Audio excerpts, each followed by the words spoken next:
The hottest shit she ever had was Call Me Maybe. The 2010s were laced with some unforgettable anthems that won the hearts and minds of millions across America. These trendy songs were at the top of anybody's playlist at the time. However, once these records started to fizzle out, it seems like the respective artists and their career fizzled with it.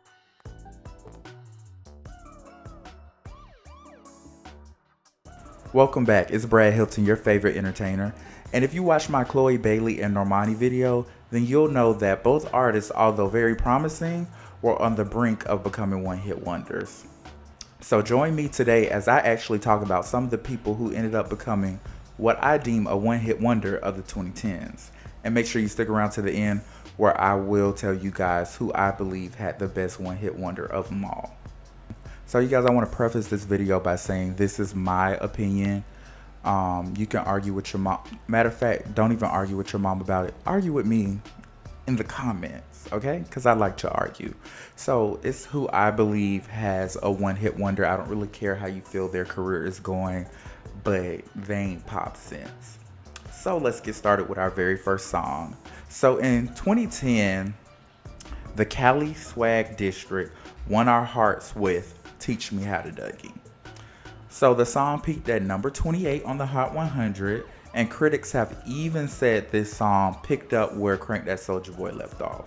Now, unfortunately, although the Cali Swag District actually had us Dougieing up and down the halls in school, we might have not heard anything else from them because two of the past members actually passed away in 2011 and 2014. My personal opinion on the song, I couldn't Dougie, so I wasn't actually Dougieing, but you know, it was kind of like a nice song, like how they rap was cute, I guess. So in 2011, I don't know if they're a band, one guy, two guy. I never seen a video. I don't even know how they look. But GoTA released the song Somebody That I Used to Know. The song actually ended up going number 1 on the Hot 100, and it was even covered by the cast of Glee. So I never really could get into the song. It was just kind of boring. It gave me alternative rock. And that was something that I left back in middle school. So it's safe to say that GoTA unfortunately casted a spell, and now they're somebody that I used to know. In 2012, the rapper Kurt Cobain dropped the hit hood record Drink in My Cup. So I don't know about y'all, but this definitely was like a number 1 in the streets. Although it did peak at number 28 on the Hot 100, the song actually stayed on the charts for over 20 weeks. And come to find out, it actually got certified platinum the same year. So if you guys don't understand what some of that verbiage means, being certified platinum is a big deal because that means 1 million people bought your record. This was before streaming. So 1 million people paid to listen to Drink in My Cup. And I'm not talking about the people who stole it off of LimeWire or YouTube to MP3, but the people who bought it. It was 1 million.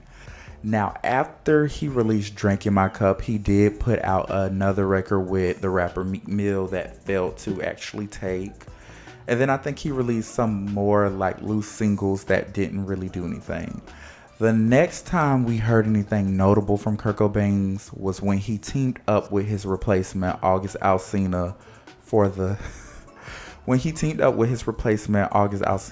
hit record Rich, which unfortunately failed to impact the charts. Now, everything isn't about charts, and I do like the record, but that was the last we heard of him, and I think August might have sucked like the last bit of life in his career with that record. So, shout out to Kurt Cobain and shout out to the Drink in My Cup. So, on the other side of the pond in 2012, we actually had a nice white woman come out with this song about love at first sight titled Call Me Maybe. That's right, Carly Rae Jepsen made the list. We're going to take a moment of silence to acknowledge that Carly Rae Jepsen Call Me Maybe was in fact a moment for the culture.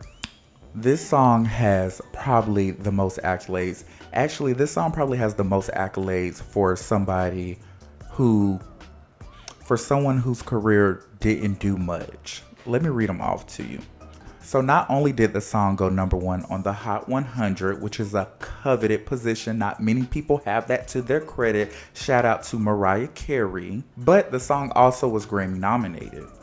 Carly Rae Jepson actually has a diamond record. So a diamond record is way more important than a platinum record, and a lot of people do not have that. Actually, this is rare. If you guys were on YouTube during the parody and cover era, oh my god, people went bananas with this song. I could tell you so many different parodies I watched of Call Me. She then came back with a solo record titled I Like You or I Really Like You, and it cracked the top 40. So personally, I don't care for none of the songs.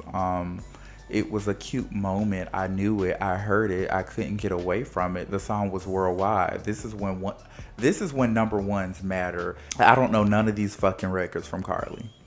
So after that I Really Like You record, according to Billboard, she hadn't been able to chart since. So rest in peace to her career.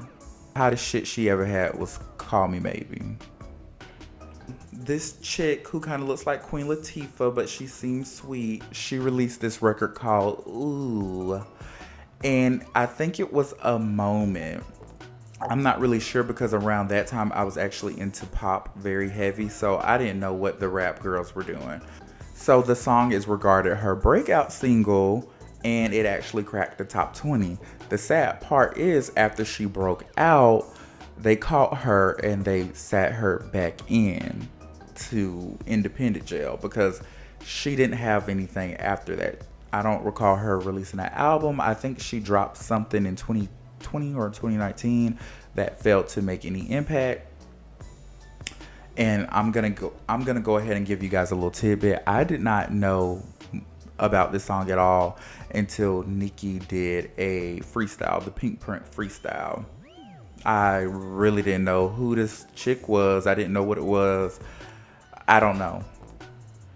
But irregardless to all that, it was the last time she had a really huge record. Alright, so I know we moved kind of fast, but what do you guys think of the one-hit wonders I've listed? Do you guys think there are some one-hit wonders missing? Do you think that my list is a little harsh? Do you feel like these artists are accomplished? I mean, I'm gonna be honest, just with the first 5 that I've mentioned, you line these girls up together, they're chewing a lot of girls' debut albums. Like, these stats are fucking bananas. But if you guys disagree with who I feel is a one-hit wonder, go ahead and drop it in the comments. Let's talk about it. Now, let's get back to the last 2 singles I believe are one-hit wonders, but they're the greatest one-hit wonders of the 2010s.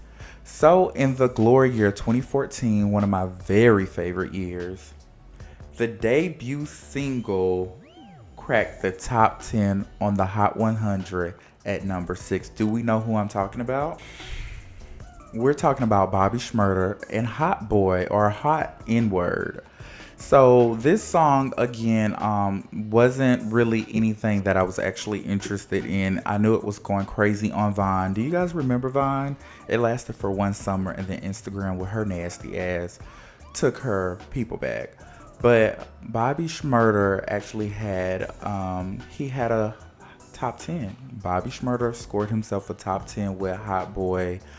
This song was honestly a moment, I guess, but it reminds me of another song that did not make the list, but is a one-hit wonder. That is the Trinidad James record, Don't Believe Me, Just Watch.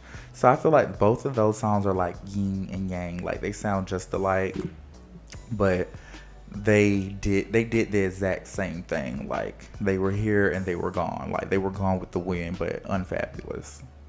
But not to dwell on that, let's get back to Bobby Shmurda. After the success of Hot Boy, he unfortunately did get arrested and charged with gun possession and things like that.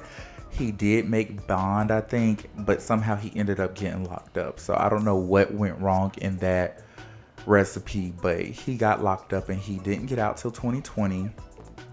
And I'm not gonna say that maybe that's what took away his rap career, but that's what took away his rap career, because after that, it was downhill from there. I think he's might have released some music, but nothing of relevance. So, shout out to Hot Boy.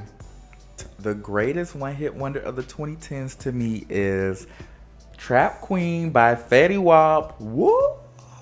So the ghetto hit by the one-eyed rapper actually made it to number 2 on the Billboard Hot 100. Very impressive. That was his very first single. It is a sleeper hit though. It came out in April, but it didn't take off till towards the end of 2014. It actually spent 25 weeks in the top 10 alone. So we're not talking about the journey it took to get there, but it being in the top 10. So 25 weeks, that's more than half y'all chicks' pregnancies. So it stayed in the top 10 for that long. That's extremely impressive. And the song is actually certified diamond. It did not make it to number 1, unfortunately, because it was beat out by Wiz Khalifa and Charlie Puth, See You Again. And I believe that was like a funeral song, it's like a dead loved one. Unfortunately, Fetty Wap, very similar to Bobby Shmurda, had a very promising career, but it just seemed like it got derailed and we don't know how. He did have an amazing debut era. He had a remixed single with Drake, and I think a love song, and 679, 678, something like that. Like, he had some nice songs, but after that debut era, it was it. But the biggest song from the debut was actually Trap Queen. Now, I think as of August 2022, he's being arrested for threatening to kill and shoot somebody on FaceTime. So that's all she wrote. So, what do you guys think of my list? What do you guys think of me saying that Fetty Wap had the greatest one-hit wonder of the 2010s? Comment down below, and I can't wait to see you guys in my next video.